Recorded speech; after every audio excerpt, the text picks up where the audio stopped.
Thank you. Thank you. Thank you. So we begin, Oklahoma, we begin. Thank you, Oklahoma. And thank you to Vice President Mike Pence.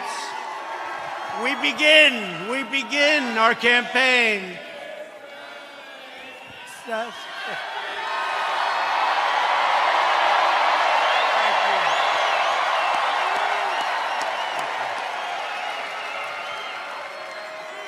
We begin our campaign, and I just want to thank all of you. You are warriors. I've been watching the fake news for weeks now, and everything is negative.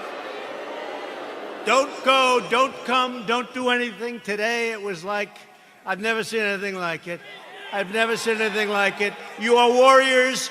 Thank you. We had some very bad people outside. We had some very bad people outside. They were doing bad things. But I really do. I appreciate it. We have just a tremendous group of people in Oklahoma. And I hear from your two great senators and your governor that we're doing very well in Oklahoma. That's the word. That's the word. I stand before you today to declare the silent majority is stronger than ever before.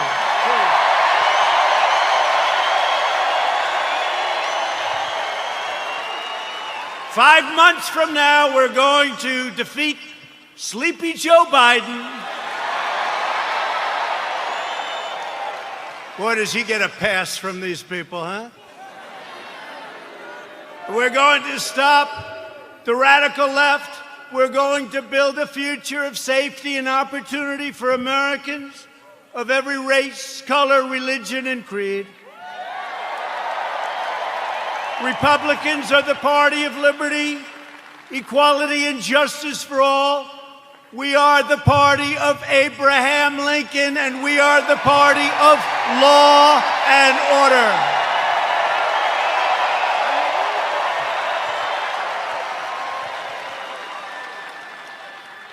Think of what we've done. We will have close to 300 federal judges appointed and approved by the end of my first time. That's an all-time record. That's an all-time record.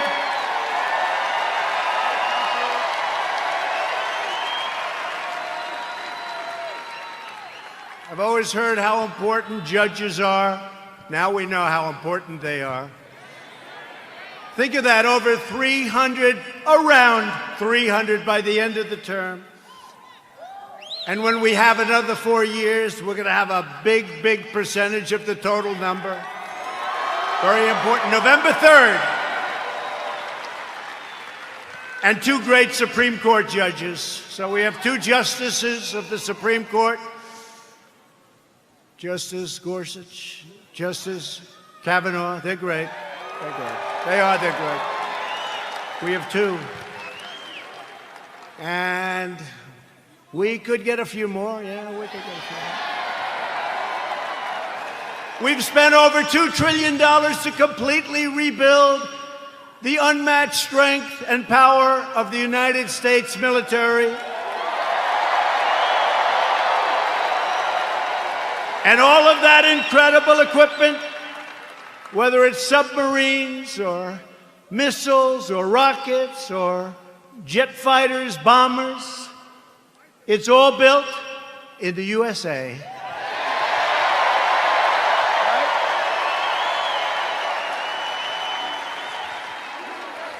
We passed VA choice. Thank you very much, Jim. Where's my senator? Jim Inhofe. You better vote for him. He's running. He's great.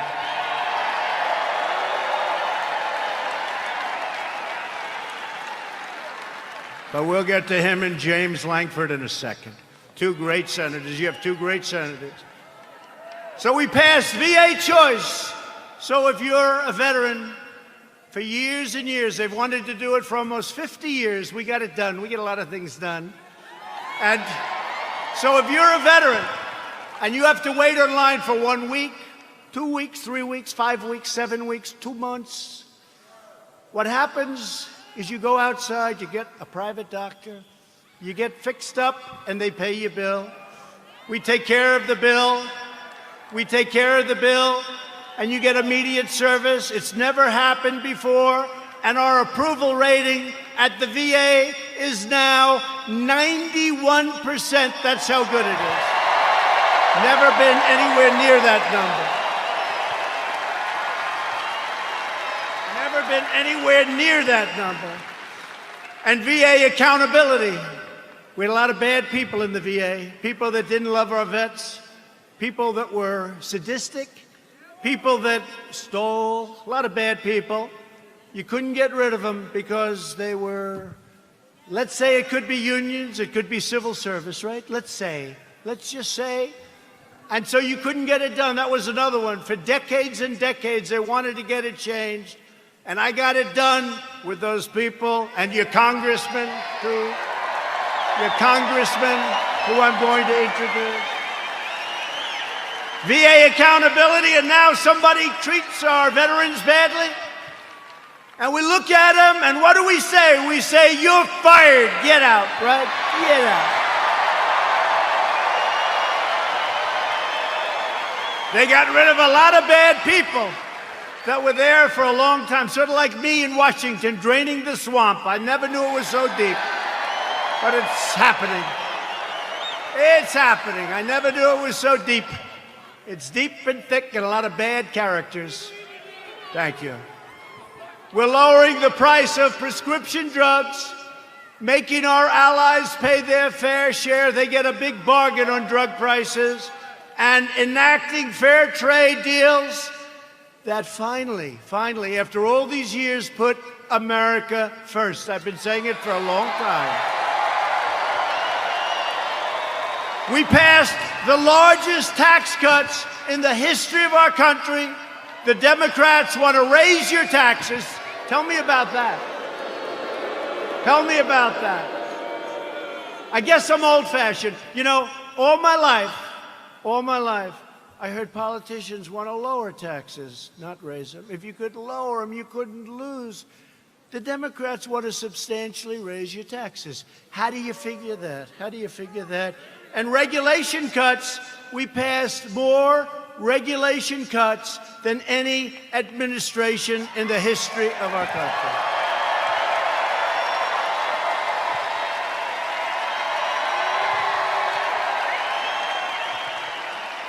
And with the help of our great energy workers, many of them come from the great state of Oklahoma. Do you ever notice that Biden oftentimes gets the state wrong? He's in Iowa, and he says, it's good to be in Idaho. No, you're in Iowa. He's in New Hampshire, and he says, it's great to be in Ohio. No, you're in New Hampshire. That happens to him all the time. Hasn't happened to me yet. You know, when that happens, there's nothing you can do to make up for it. You might as well just walk off the stage because the speech is a disaster. Good. Right?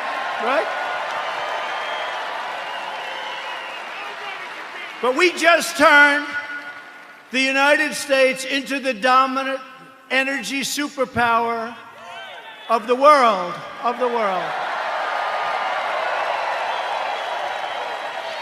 And because of the Chinese virus, what happened about 3 months ago, it looked like we were in big trouble, and we were, and I got it back together. I called Russia. I called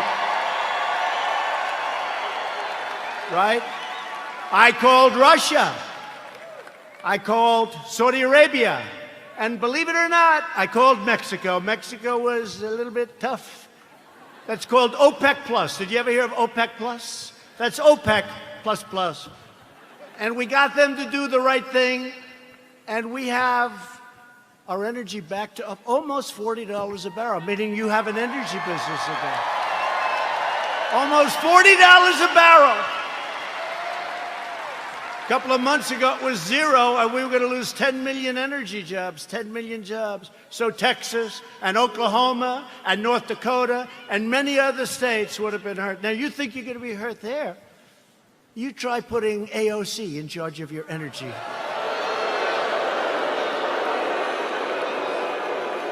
That will make the pandemic look like child's play to the people in energy. She has one problem, it's called petroleum. No president or administration has done more in the first 3.5 years than the Trump administration. Not even close. Nobody. Our incredible success in rebuilding America stands in stark contrast to the extremism and destruction and violence of the radical left. We just saw it outside. You just saw it outside. You saw these thugs that came along. These people call them protesters. Isn't it beautiful? It's so beautiful. No, they're so wonderful. They call them the Boston Tea Party. They're so wonderful.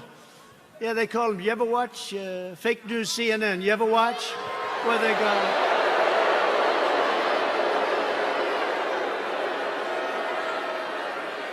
How about the CNN anchor?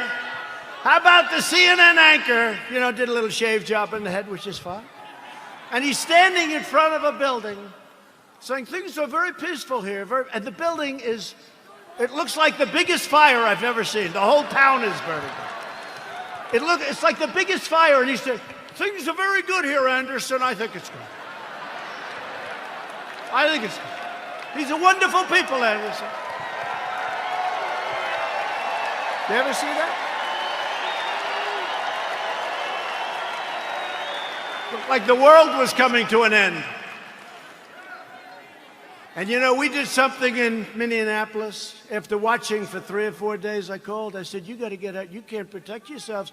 I got them to take 8,000 National Guardsmen. And in 1 hour, it all ended. And they rode through the next 3 weeks with no problem.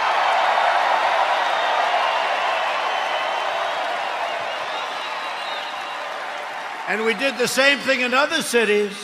But how about Seattle? Isn't that great?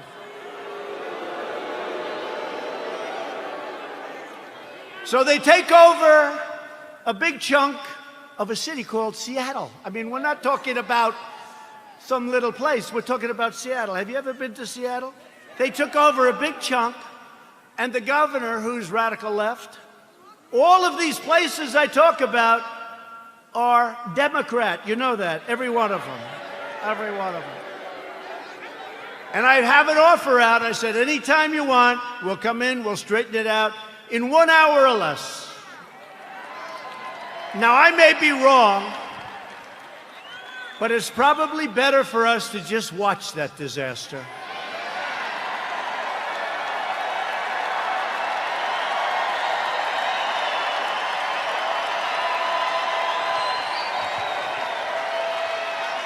I flew in with some of our great congressmen who we're going to introduce in a second, and I said to him, Congressman, what do you think? I can straighten it out fast. Should we just go in? No, sir. Let it simmer for a little while. Let people see what radical left Democrats will do to our country. Right? But Americans have watched left-wing radicals burn down buildings, loot businesses, destroy private property, injure hundreds of dedicated police officers. These police officers, they get injured. They don't complain. They're incredible. And injure thousands upon thousands of people only to hear the radical fake news say what a beautiful rally it was. And they never talk about COVID. They don't talk about when you see 25,000 people walking down Fifth Avenue or walking down a street of a Democrat-run city. You never hear them saying, they're not wearing their mask. You don't hear them saying, as they're breaking windows and running in And then when I say the looters, the anarchists, the agitators, they say, what a terrible thing for our president to say. What a terrible thing. But you don't hear them talking about COVID. COVID. To be specific, COVID-19. That name gets further and further away from China as opposed to calling it the Chinese virus.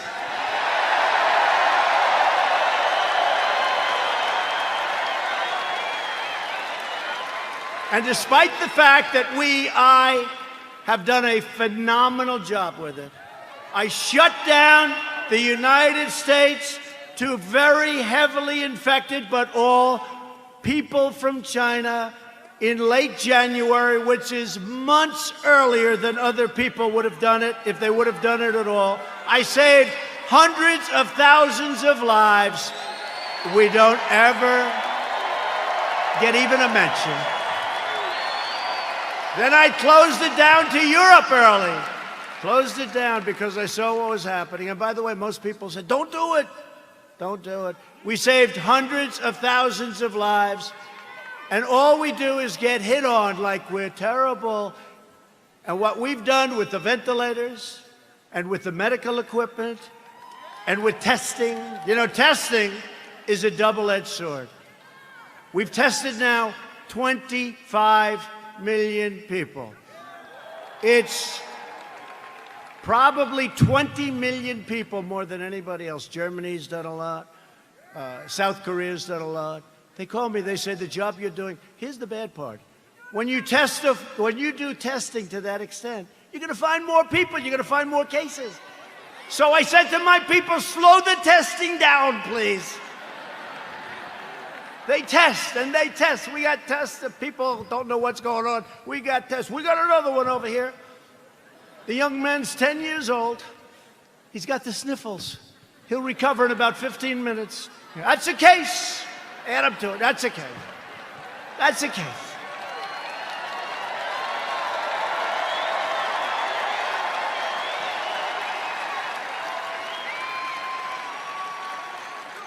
I was actually with a very nice man, very good man, even though he's very liberal, the governor of New Jersey, right? We know him? Now listen, he said to me something that's amazing. New Jersey was very heavily hit, very hard hit, thousands of people. He said with thousands of people that died, thousands of people, there was only one person that died under the age of 18. Would you believe that? Which tells me one thing, that kids are much stronger than us. When you see a little kid running around, say, boy, oh boy, do you have a great immune system. How about a piece of your immune system? They don't even know about this. Let's open the schools, please. Open.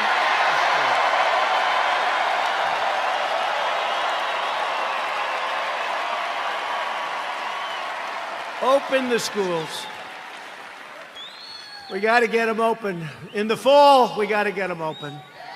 The unhinged left-wing mob is trying to vandalize our history, desecrate our monuments, our beautiful monuments, tear down our statues, and punish, cancel, and persecute anyone who does not conform to their demands for absolute and total control. We're not conforming. That's why we're here, actually.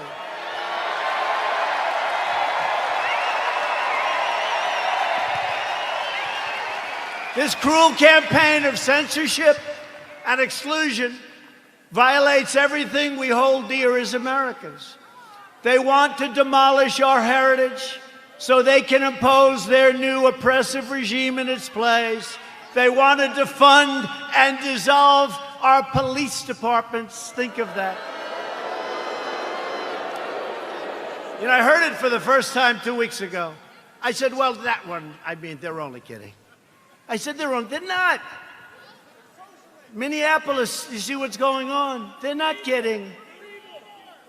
They got a lot of problems. They'll have a lot of problems. Hey, it's 1 o'clock in the morning, and a very tough, you know, I've used the word on occasion, hombre.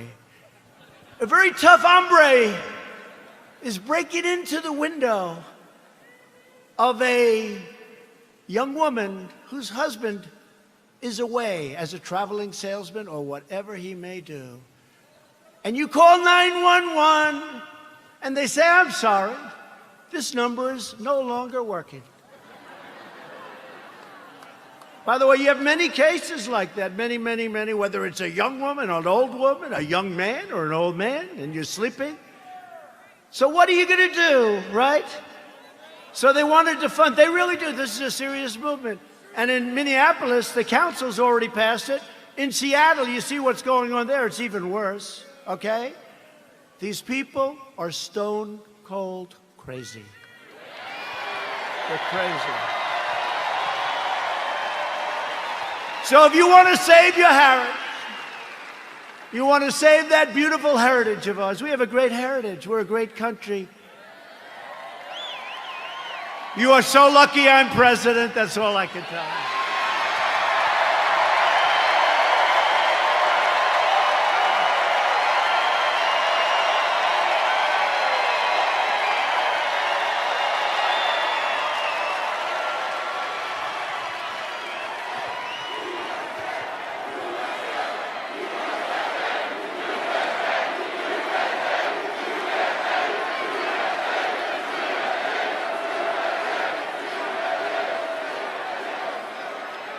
People have come up to me and say, how do you take it? I say, do I have a choice? Do I have a choice? We deal with a lot of bad people, but we're winning. And every once in a while, I'll have one of these days where I'm hit left and right, like even this great event. What, if you could have seen outside, or if you could have heard the reports, oh, it's COVID, it's this, they've got... It's, by the way, it's a disease, without question, has more names than any disease in history. I can name Kung Flu. I can name 19 different versions of names. Many call it a virus, which it is. Many call it a flu. What difference? I think we have 19 or 20 versions of the name. But they say to me, where do you get the energy? I say, I don't have a choice. I don't have a choice. You know, it was interesting to show you how fake they are. You might have seen it. So last week they called me and they say, sir, West Point, we're ready. I said, oh, that's right. I have to make the commencement speech at West Point. You know, they delayed it for 6 weeks because of COVID. So they delayed it and I went there. 1,106 cadets were graduating, and beautiful. Right? Beautiful cadets. So, this is just to show you how bad the fake news is. So, they say to me, sir, we're ready to go. I say, let's go. This is after saying hello to a lot of cadets, inspecting little areas of a building that was very exciting. Actually, it's beautiful, very old. Studied a lot of our great generals, some of our presidents that went there. West Point is beautiful, right on the Hudson River. But after an hour, general that runs it is a fantastic guy. After an hour, we land. We do some more inspections, and they say, sir, are you ready? Yes, I am. So we walk like the equivalent of about 3 blocks, which is fine. We go on stage, which is fine. They make speeches, then I make a speech that lasted a long time. I don't know, maybe 45 minutes, maybe longer. I don't know, but a long time. The sun is pouring down on me, okay? But they said to me before the speech, sir, would you like to salute each cadet, each single cadet, or maybe they'll be in groups of 2. Would you like to salute like this? Yes, like this. Almost 600 times. You know what that is? 600 times!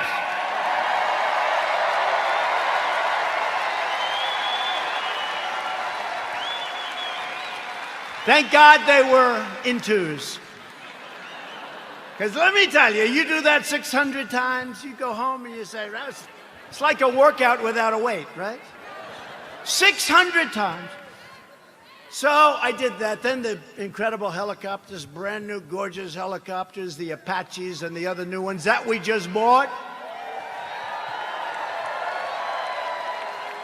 So they fly over. And the kids throw the hats in the air. It's beautiful, it really is. And it was a beautiful day. And we're all finished. I was on the stage for hours. Hours! Sun. I came home, I had a nice tan. Meaning I had a nice sunburn. Oh, the sun's going right like that.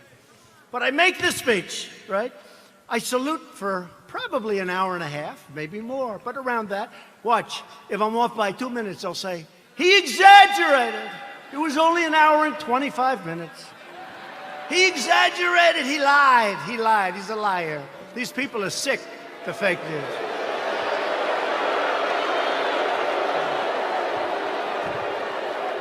So then, I finished saluting, my final salute. I said, thank goodness, thank you very much. But think of it, so essentially almost 600 times. Now, the general says, sir, are you ready? I said, I'm ready, General. Where are we going now? You have to understand, I left early in the morning to get there. Now it's sort of late in the afternoon. A lot of these fakers were with us. So they know. He said, sir, we can now leave the stage. I said, great, General, let's go. I'll follow you. And he goes like this, right here, sir. I'll walk on.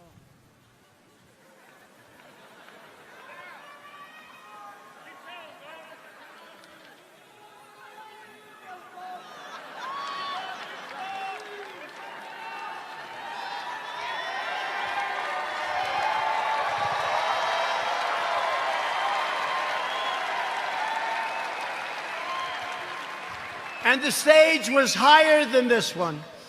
And the ramp was probably 10 yards long.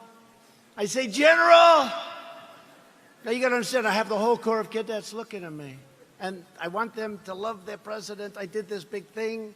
I love them, I love them. They're incredible, and they do. I said, General, I've got myself a problem, General. Because I'm wearing leather bottom shoes, which is good if you're walking on flat surfaces. It's not good for ramps. And if I fall down, look at all those press back there, look at that.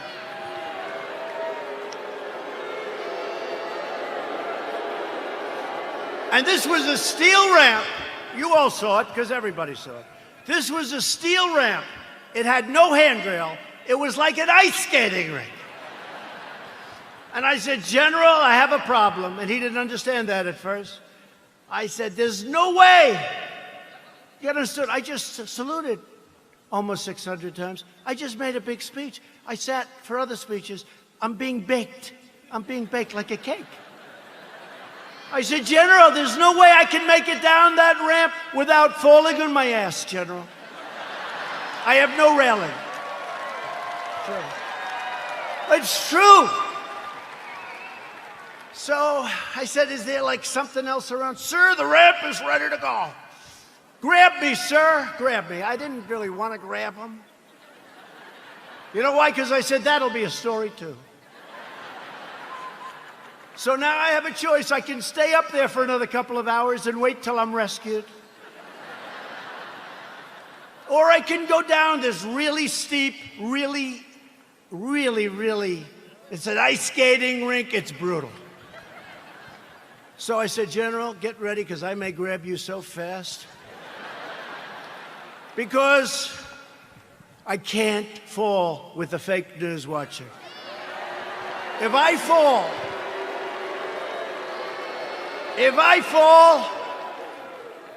I remember when President Ford fell out of the plane, you remember? I remember when another president, nice man, threw up in Japan. And they did slow motion replays. It's true. Right? It's true. I don't want that, General. Now he's standing there, big strong guy, and he's got these shoes, but they're loaded with rubber on the bottom. Because the first thing I did, I looked at his shoes. Then I looked at mine. Very, very slippery. So I end up saying, okay, General, let's go. I will only grab you if I need you. That's not a good story. Falling would be a disaster. It turned out to be worse than anything. I would have been better off if I fell and slid down the damn ramp. Right? So what happens is I start the journey inch by inch, right? And I was really bent over, too. I didn't like that, you know. I didn't like this picture.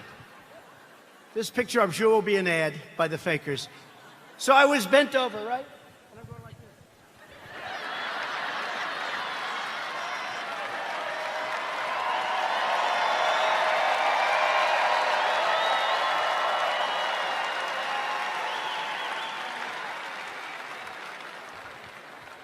And then we finally reached almost the end.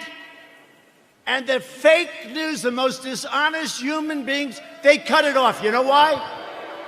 Because when I was 10 feet short, I said, General, I'm sorry, and I ran down the rest, right? I looked very handsome. That was the only good thing.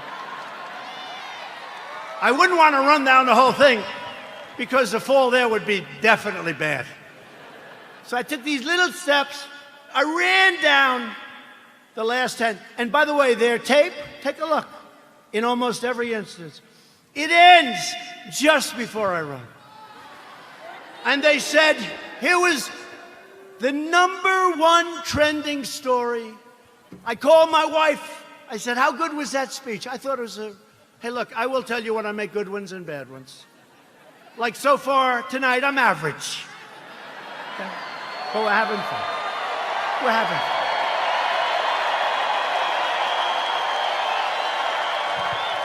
So far tonight. But I called my wife and I said, how good was it, darling? She said, you're trending #1. I said to our great First Lady, I said, let me ask you a question. Was it that good, the speech, that I'm trending #1? Because I felt it was really good. No, they don't even mention the speech. They mentioned the fact that you may have Parkinson's disease. It's true. It's true. It's true.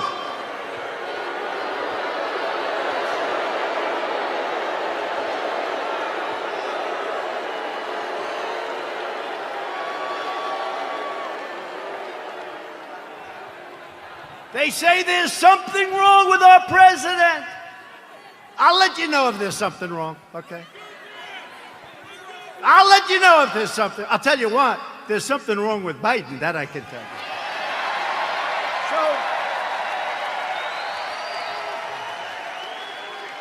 So then my wife said, well, it wasn't only the ramp. Did you have water? I said, yeah. I was speaking for a long time. I didn't want to drink it, but I wanted to wet my lips a little bit. You know, you're working hard up there with the sun pouring down on you. I love this location. The sun's like this. This way they save on lighting, right? That's why they did it probably. So what happens is I said, what does it have to do with water? They said, you couldn't lift your hand up to your mouth with water. I said, I just saluted 600 times like this.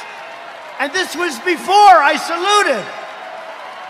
So what's the problem? She said, well, I know what you did. You had on a very good red tie. That's sort of expensive. It's silk because they look better. They have a better sheen to them. And I don't want to get water on the tie. And I don't want to drink much. So I lifted up the water. I see we have a little glass of water. Where the hell did this water come from? Right? Where did it come from? And I looked down on my tie, because I've done it. I've taken water, and it spills down into your tie. It doesn't look good for a long time. And frankly, the tie is never the same. So I put it up to my lip, and then I say, because I don't want it to, just in case. And they gave me another disease. They gave me another disease.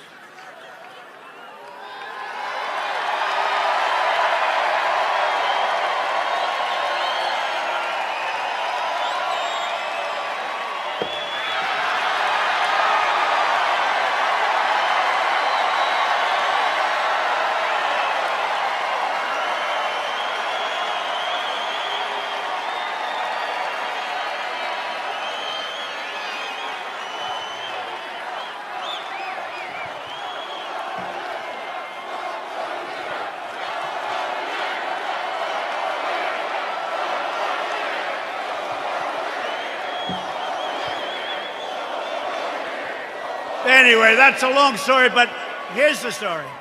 I have lived with more the ramp than the water, but I've lived with the ramp and the water since I left West Point.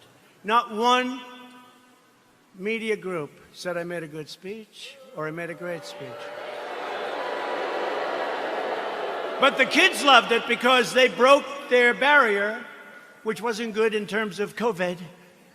But they broke their barrier and they wanted to shake hands. They wanted to, and I don't want to tell anybody, but there were a couple of kids they put at the end. I actually shook their hand, okay? I actually shook it.